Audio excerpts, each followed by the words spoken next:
Hi, it's Sandy Wyllie. Welcome to my mental health channel. You got this. Where I wipe away the stigma of mental illness by talking about my own personal experiences and struggles as a former patient having borderline personality disorder. I talk about other mental health issues. I talk about my therapies.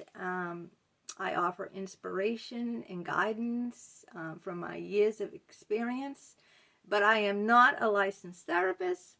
I do not hold a degree in psychology, so I cannot diagnose you or give you a professional opinion. All I ask in return of you is your kindness, please, in the comments. Be kind to me and be kind to others. We don't have to agree on everything, but we do need to agree to be kind. Now, if you like what you see here, give it a thumbs up. If you're new, welcome to my channel. You got this. And please hit the subscribe button. It's 100% free.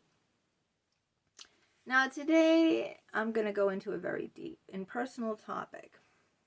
How I let go of the pain from my past. And how I let go of pain is through forgiveness. And I know that's not always easy, and I'm not going to lecture you about forgiveness. And I'm not going to put those quotes about, there's like tons and tons of quotes out there about forgiveness. And I don't like cliches either. So I'm going to tell you about a period of time that I went through where someone deeply hurt me, and how I eventually learned to forgive them, and I'm going to talk about that. Now, my cousin Stephen Palladino, okay, I've left the link below. If you go to that link, it's American Greed. That whole, the season 10, episode 13, The Bad Neighbor. And when you click on it, you'll see a picture of my Aunt Connie, my father's half-sister, Aunt Connie, on it. She lived to be like 107 years old.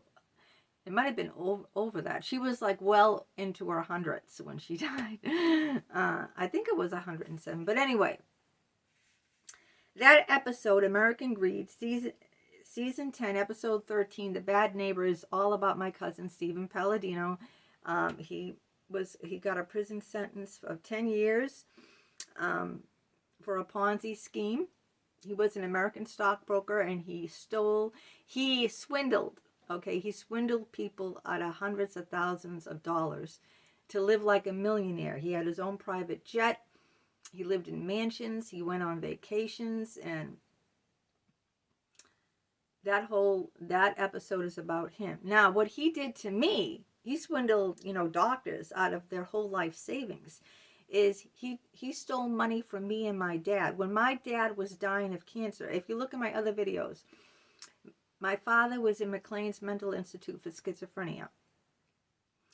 My mother had died unexpectedly of heart failure. She just collapsed. I had to tell him that his wife died, and then 2 weeks later, he got a pass for her funeral, and he found out he had terminal liver cancer, which I had to tell him. At that time, my father was relying on Stephen and me to help him out. I'm an only child. Stephen was like a brother to me because we both lived in the same house.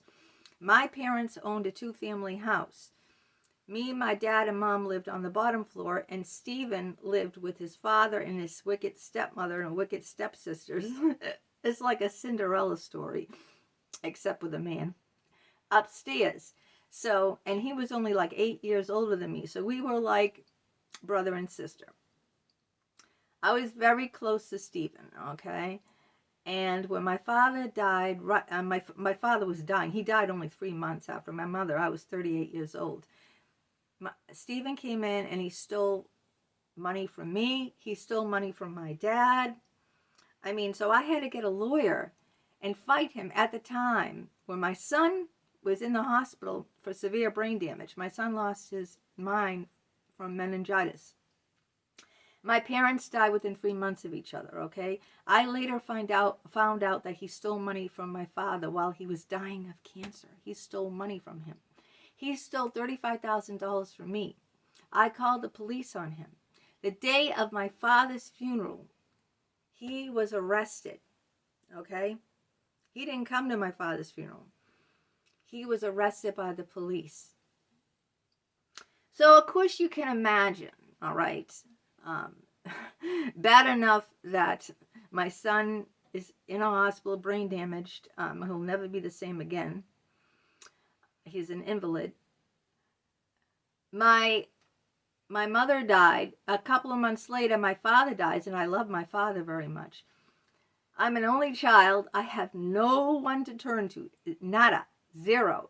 Stephen comes in and pretends, he's always been like a brother to me, pretends like he cares about me, pretends to help me out, meanwhile stabbing me in the back and taking all my money. Needless to say, I was in an intense rage. I was hurt.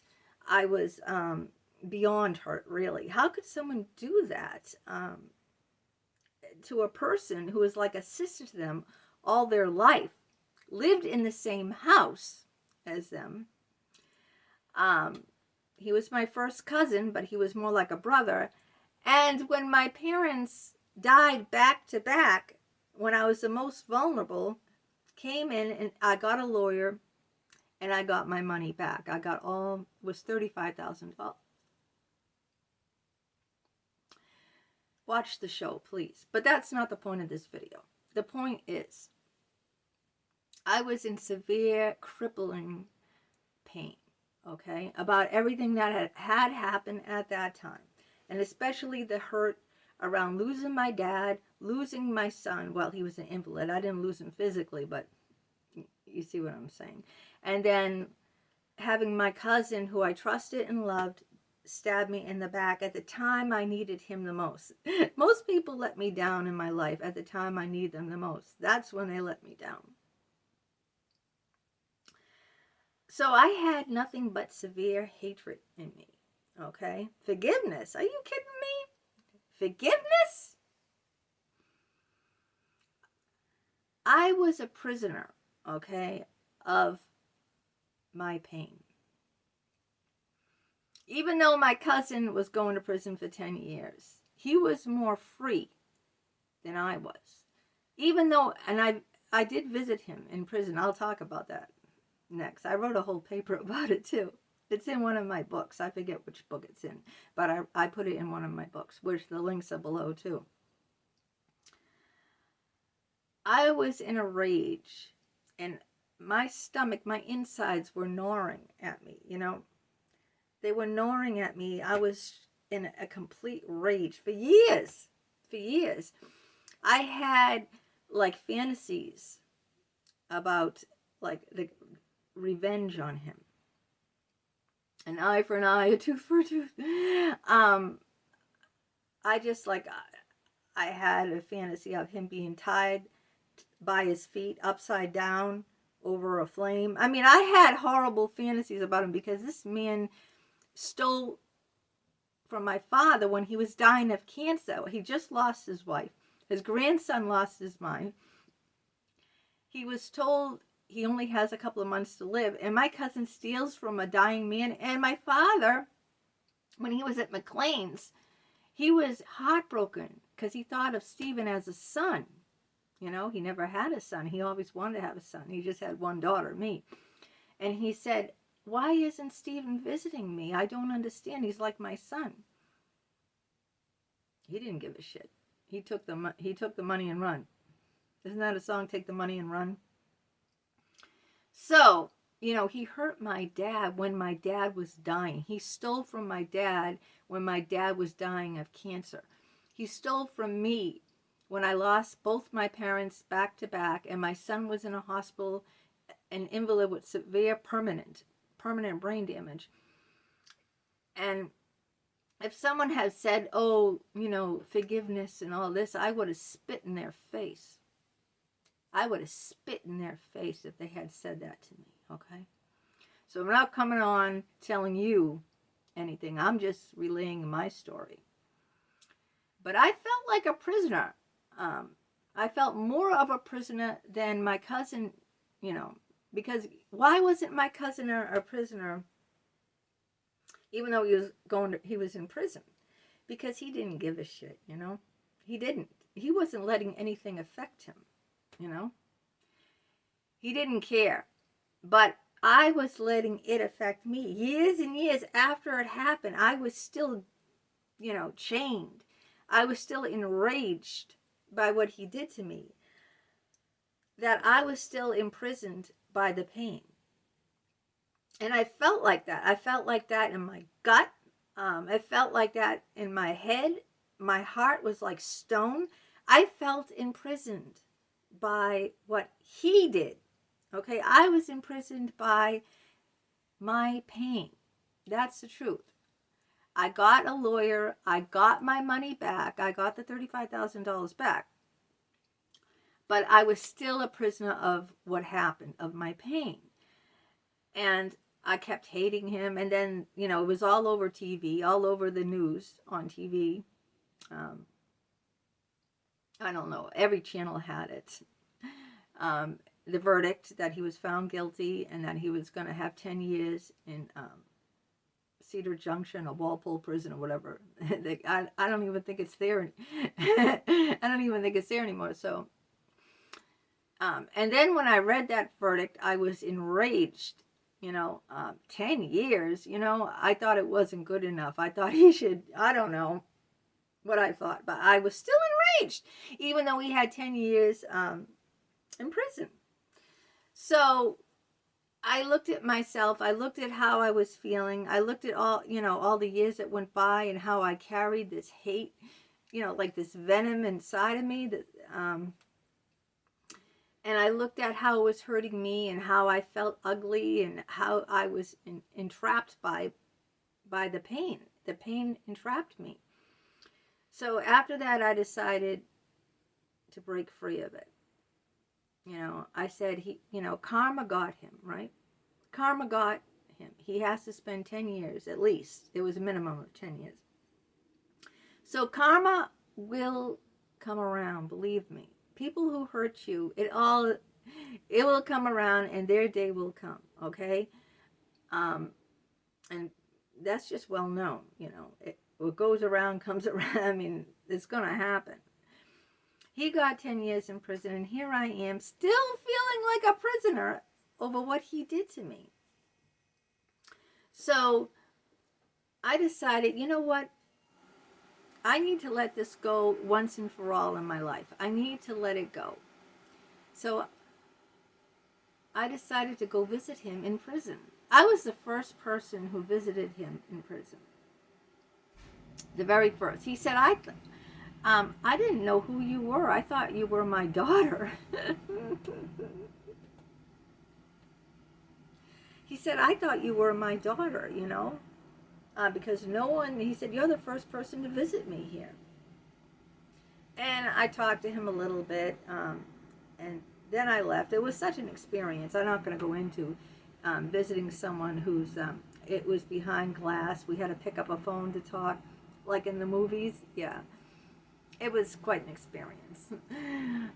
If you ever visited someone in all these high walls with barbed wire, yeah. This was like murderers and rapists in this prison, This was high security prison. But after I left and made peace with him and forgiven him, I was free. I was free. I'm just telling you how I felt. I felt free. I was no longer imprisoned by the pain. It felt wonderful. That's why I wanted to share this one experience with you. It took me many, many years to get to this place. I'm not going to lie. I did not forgive him overnight. It took many years. But when I finally did forgive him, truly forgive him, I even visited him in prison, forgive him. And then I started writing him letters and he wrote me in prison. When this happened, I felt free. I was no longer enchained by my pain. And it was a wonderful feeling to feel that way, you know? I didn't forgive him for him, all right? He was getting what he deserved, and he died in prison too. He died at age 62 of cancer. I don't know what kind of cancer or what, but he died alone in prison of cancer at 62. So he never did the 10 years, okay, that he was supposed to, but it didn't matter at that point. I had forgiven him. And I felt totally free forgiving him. And so that's what, forgiveness is. That's how I let go of the pain of my past with him, okay? By forgiveness. By forgiving him, I set myself free. And I'm not saying it's easy. It took a long time to get to that place. But I felt free, I felt free. I was no longer a prisoner, of my past. When I forgave him and I visited him in jail, it was really sincere. I sincerely forgave him. And he didn't even ask for forgiveness. He didn't apologize.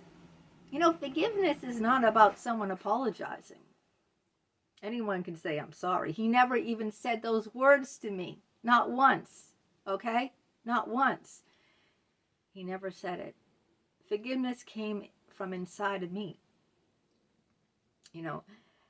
And that's what set me free from the pain of my past with my cousin.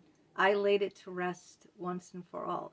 And if I can do that and break free of my pain, you can break free of your pain too. Don't be a prisoner of your past. Don't let the pain keep you trapped, chain you. And that's all I have to say. Click the links below and you can find more about my cousin and my Aunt Connie and all the other crazy things that happened from that show. Okay, take care.